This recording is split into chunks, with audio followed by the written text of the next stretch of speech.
Feliz día, señoras y señores. La presente presentación, titulada Del colonialismo al imperialismo, está hecha como un trabajo final de la Unidad Curricular Obligatoria Especializada, Integración y Pluripolaridad, específicamente en el área de multipolaridad e integración de nuestra mente. El trabajo fue realizado por mi persona, el profesor Antonio Frontado, y forma parte de la unidad curricular dictada por el doctor Juan Vicente Salazar. Entonces, este trabajo del colonialismo al imperialismo, una historia que se repite, forma parte de la tarea de los trabajos de investigación que realizamos y que en este caso yo presento para cumplir con los requisitos evaluativos de la unidad curricular anteriormente.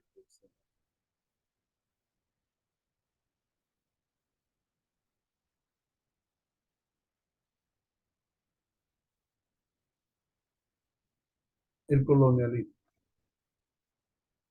Empezamos con la definición del colonialismo. El colonialismo es una forma de dominación política, económica y social que realiza o se realizó específicamente en el continente americano, mucho más vehemencia y rudeza en el continente latinoamericano y asiático, entre los siglos XV y XVI. Como le venía conversando, el colonialismo es un sistema político económico por el cual un Estado extranjero domina y explota una colonia. Por lo general, se utiliza la fuerza militar ante la que el país invadido no puede oponerse al colonizador. Quiere decir esto que en el caso de Latinoamérica, la vieja Europa contaba con recursos militares y logísticos que de una u otra manera se impusieron de manera brutal sobre las comunidades indígenas. Geopolíticamente hablando, el colonialismo significa que el país colonizador que el país colonizado es dependiente del otro en todos los órdenes. Ya habíamos hablado que en el orden militar, pero también en el orden político, en el orden económico e inclusive en el orden social. En Latinoamérica, el colonialismo se convirtió en una forma de dominación política militar que tuvo como cometido en una primera fase subyugar a a las poblaciones originarias, es decir, a la población indígena, y en una segunda fase ya de su desarrollo como países, como órganos mm, sociales dependientes de las coronas europeas, se convirtió en una dominación de sus connaturales, los cuales tenían cercenado su derecho a organizarse políticamente, a establecer eh, contactos directos económicos con los demás países de Europa y por lo tanto eh, tenían vetado hasta ciertos niveles dentro de la estructura política y social de las colonias.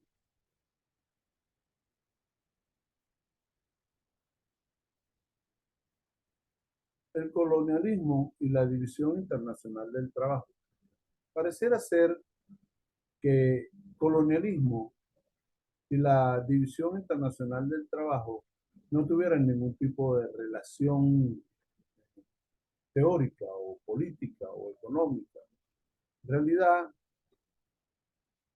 el colonialismo, como ya lo había señalado anteriormente, tuvo su inicio en el siglo XVI, siglo XV al siglo XIX. Y se inicia en primer lugar con exploraciones ultramarinas desde Europa hacia supuestas nuevas colonias o a colonias ya existentes y que, bueno, por golpes del destino, estas naciones europeas se encuentran, se enfrentan a unas comunidades que históricamente se han venido desarrollando con una forma de producción económica y social totalmente diferente a las naciones europeas. Esto trajo consigo que, bueno, hubo en una primera etapa enfrentamientos militares y escaramuzas que le permitieron a esta nación dominante ingresar en estos territorios e ir subyugando e imponiendo sus estructuras sociales y económicas de la colonia. ¿Qué relación hay entre el colonialismo y la División Internacional del Trabajo expuesta en su libro Las venas abiertas de América Latina por Eduardo Galeano? Sin lugar a dudas, según Galeano, la División Internacional del Trabajo significó que unos países fueron creados para servirle, para convertirse en esclavos económicos y políticos de estas naciones coloniales. ¿Cómo? Bueno, en primer término, se convirtieron en países proveedores de materia prima, lo cual les facilitaba el desarrollo de los procesos productivos y mercantiles de la época. En segundo término, se convirtieron en países dependientes.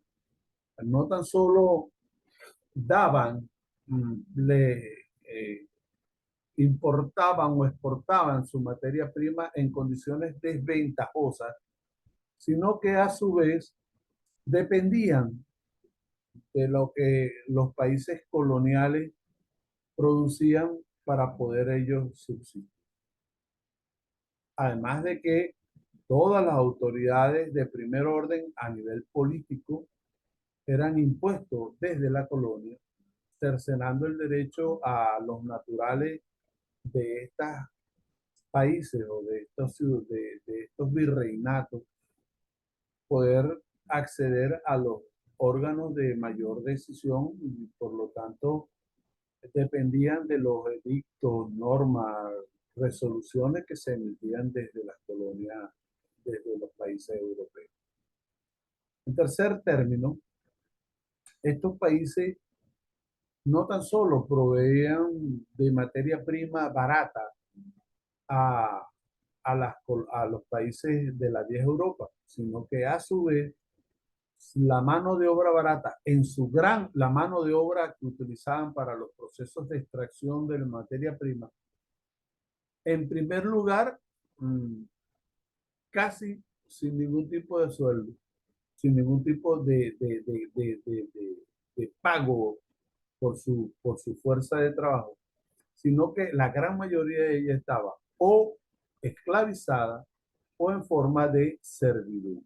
Por lo tanto, los procesos de extracción de materia prima, dado que la mano de obra casi no tenía ningún costo económico, este, las riquezas, por supuesto, eran mayores. Y en último lugar, en cuarto y último lugar, eh, el colonialismo fue la expresión brutal, salvaje de la dominación y de la expropiación, de la expoliación, de la riqueza y de la cultura originaria de estos países, dado que su dominación, su, su, su forma consolidizarse fue a través de una expresión salvaje y brutal en que llegaron inclusive hasta a diezmar gran parte de la población japonesa.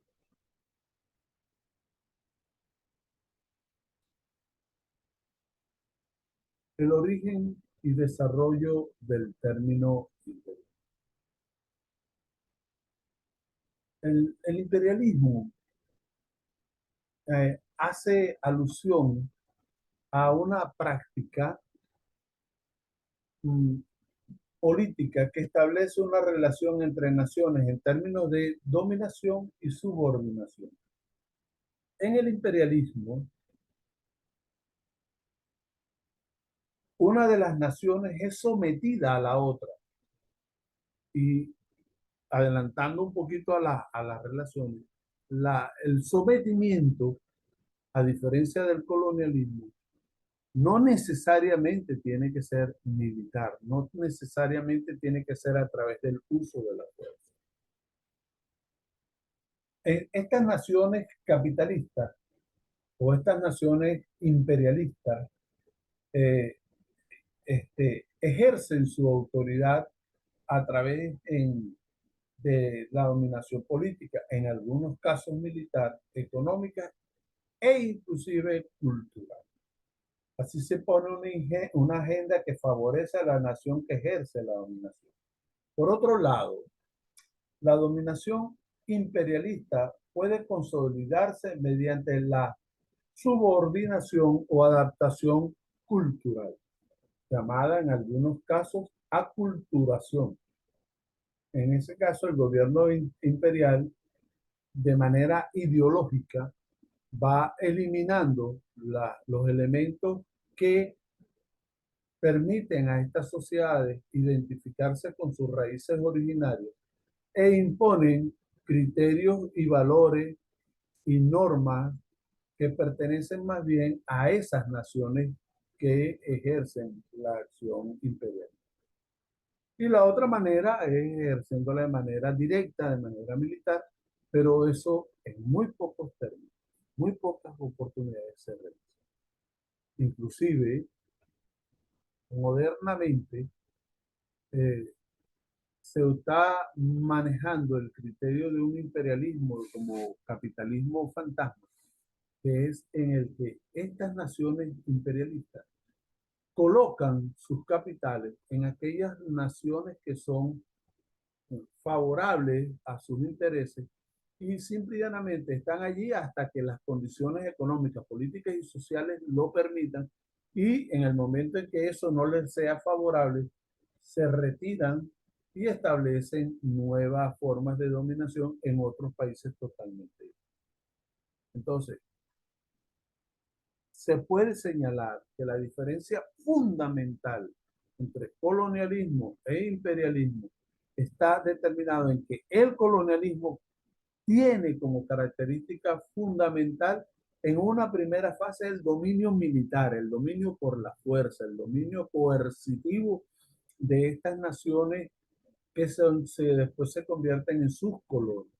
Y el imperialismo es un proceso expansionista en donde el capital lo que busca es mantener las condiciones de apropiación de apropiación de la plusvalía del capital originario y desarrollarse y desarrollar en estas comunidades relaciones sociales de dependencia política, económica y social, e inclusive ideológica, como ya lo había señalado anteriormente.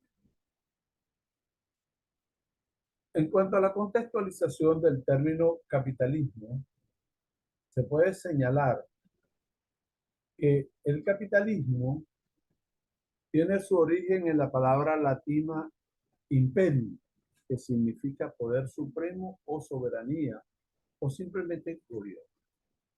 Se hizo común por primera vez en este sentido actual en Gran Bretaña, más o menos durante la década de 1860, cuando se utilizó como una connotación negativa.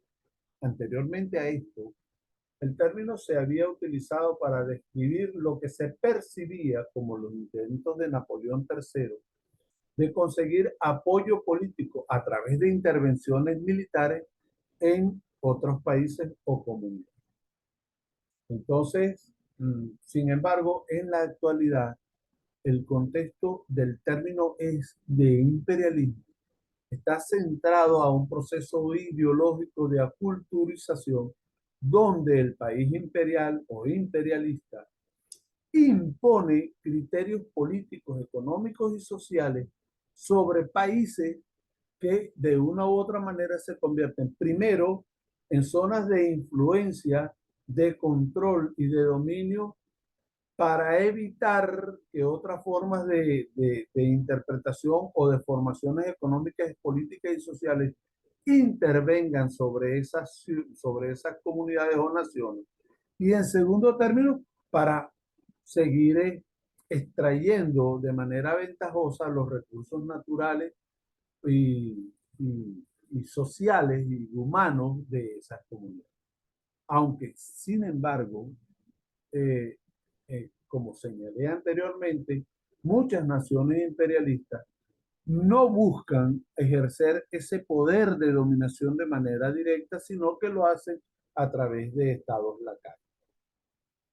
Este estudio político, económico y social del cual estoy hablando fue realizado específicamente por Vladimir Ilich, el cual es más conocido como Lenin, el cual planteó que el imperialismo era la fase superior del capitalismo por ese criterio expansionista, donde buscaba conseguir nuevas y mejores colonias, nuevas y mejores áreas de influencia para, además de imponer la visión política y económica y social del modo de producción que se debe desarrollar, tener un mercado para poder colocar sus productos y un mercado seguro para obtener la materia prima para sostener los procesos productivos dentro de la economía.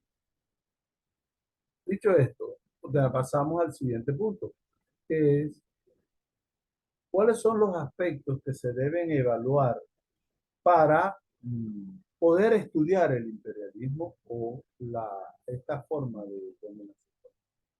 Para poder estudiar el imperialismo, se debe evaluarse una multiplicidad de factores y características que van a permitir delinear y perfilar esta nueva realidad histórica, valga la redundancia política, económica y social, a partir de algunos elementos definitorios, tales como, uno, la formación de monopolios.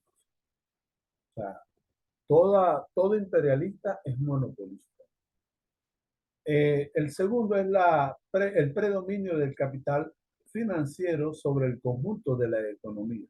En tercer lugar, la preponderancia de la exportación de capitales por sobre la exportación de productos.